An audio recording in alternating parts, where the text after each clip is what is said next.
first day after being fired from an unpleasant job began with a visit to the unemployment office, followed by a lunch invitation to New York's fanciest private club. Both events were firsts in my life. I arrived at the club after a run across town, my suit pockets bulging with Labor Department literature, brochures on dressing for success and attitude and job performance.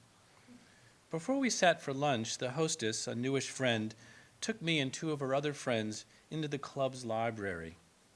Fifth Avenue traffic was a whispering whoosh behind floor-to-ceiling windows. A couple on a settee made a voice-cracking toast to France.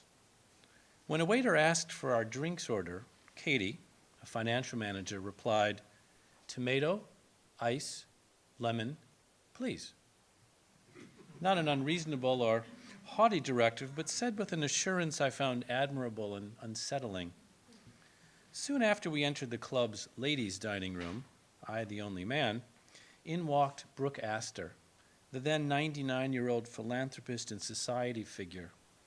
Even there, where diners' ancestors have streets and parks named for them, the room quieted and energized with her entrance. People asked their table mates for cues when it was okay to turn and verify the sighting, take in the contours of her hat. My friend knew Mrs. Astor and led us to her table. I shook Mrs. Astor's white-gloved hand, through which I felt a network of veins akin to Braille. My friend told Mrs. Astor I was starting a literary magazine. "Marvelous," Mrs. Astor said in a gridded high Park Avenue-esque. "We do need another journal of letters." Such plans were only marginally true. I did want to staple together a sheaf of personal essays and call it First Person, but I hadn't gotten past Xeroxing submissions from friends. I held my suit jacket close to my body as I leaned over to shake her hand goodbye, fearful that the addendum about pregnancy and benefits eligibility might fall on her heavily paprika'd soul.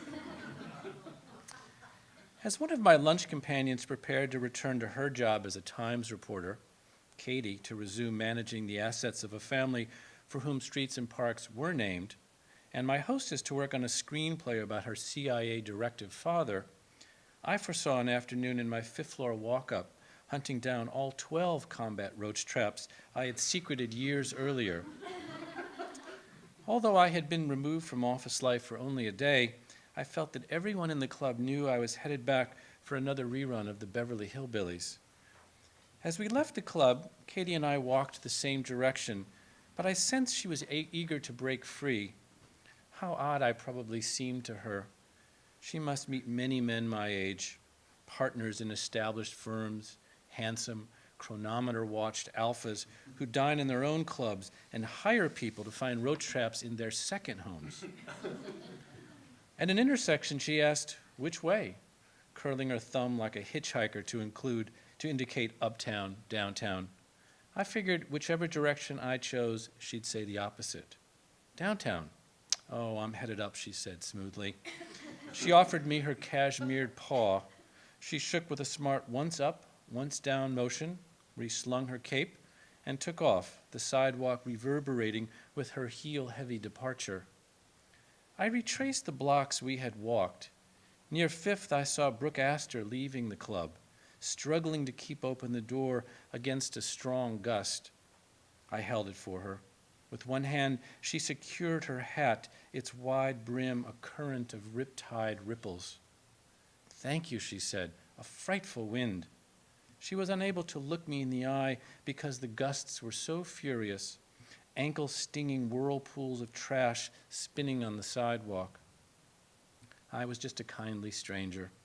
Her driver folded her into the back seat, and when the limousine door was closed, the small part I played in her day had ended.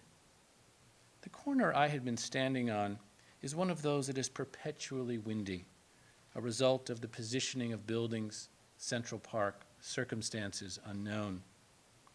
But the moment I turned onto Fifth, it was again calm, a tranquil spring day. I no longer had to close my eyes to the wind. Suddenly, for the first time in my years in Manhattan, with no office to return to, I realized I could go in any direction I wanted. Thank you.